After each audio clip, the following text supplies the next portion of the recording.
Breaking news. An officer in the Russian military escapes to a NATO country. On Thursday, a Russian military officer fled the conflict with Ukraine by requesting political asylum in Lithuania, a member state of the North Atlantic Treaty Organization, NATO.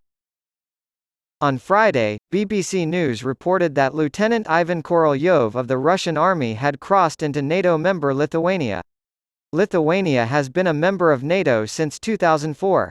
On Thursday, the lieutenant was crossing into Lithuania and making his way to the capital city of Vilnius when he was stopped and arrested by border guards.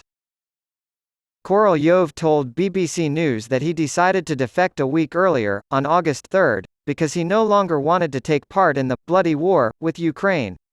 He also claimed that he had never participated in the fighting in Ukraine itself, but had instead served in an administrative capacity.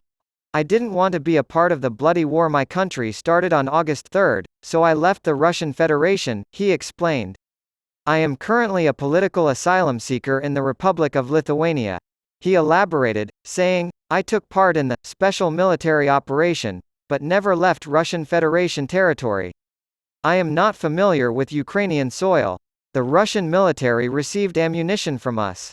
We collected ammunition from every region and arsenal in Russia and sent it to Ukrainian brigades and units." Korolyov has been moved to a Pabrid migration center while his application for political asylum is reviewed.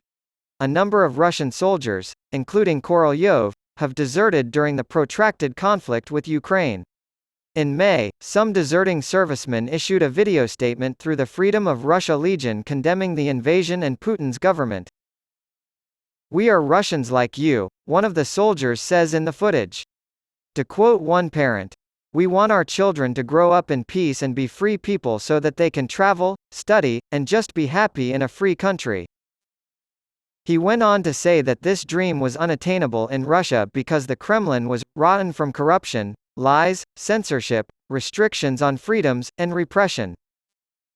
"The time has come to put an end to the dictatorship of the Kremlin," the soldier continued. The Russian Navy held its first major exercise since the fall of the Soviet Union in August of 2000. In the Barents Sea, north of Norway's coast, 30 ships and 3 submarines participated in the exercise. The nuclear-powered submarine K-141 Kursk was among the fleet. The submarine was considered Russia's military pride and joy due to rumors that it was unsinkable and could withstand a torpedo strike. On August 12, 2000, however, the Kursk went down 100 meters during training due to an explosion. The explosion didn't kill the crew. Over the next few days, Russian rescuers tried to bring 118 survivors to safety on land. Russia initially declined offers of assistance from countries including the United Kingdom, France, Germany, and Norway.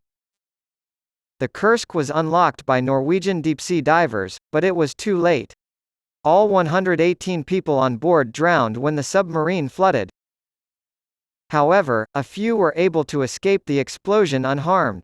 During their time spent waiting for rescue in the pitch-black wreckage of the submarine, the sailors wrote letters to their loved ones, which they later discovered in one compartment.